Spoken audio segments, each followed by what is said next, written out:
गोर लागै छी समस्त मिथिलावासी के। आइ हम एक चनाई के गीत लऽ कऽ एलहुँ। सुनू अपने सब, आशा करै छी जे नीक लागत। तऽ आउ सुनाबी, जँ किछु त्रुटि बुझायत तऽ माफ करब।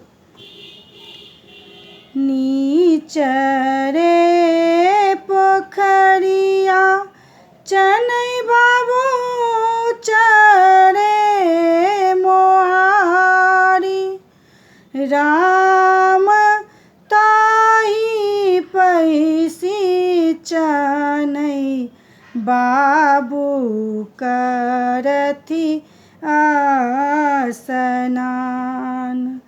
राम ताही पैसी चनई बाबू करथी स्नान। उजरही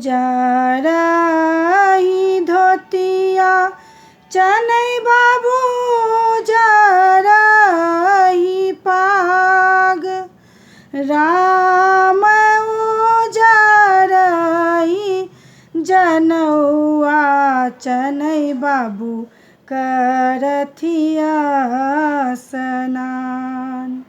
राम उजरही जनौआ चनई बाबू करथी स्नान। उजरही फूल चनई बाबू जरही दूध, राम उजरही लाबा चनई बाबू के सिंगार। राम उजरही लाबा चनई बाबू के सिंगार।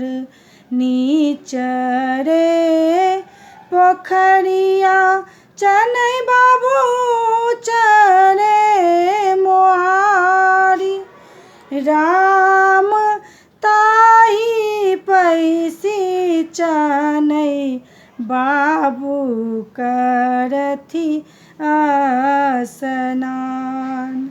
राम ताही पैसी चनई बाबू करथी स्नान।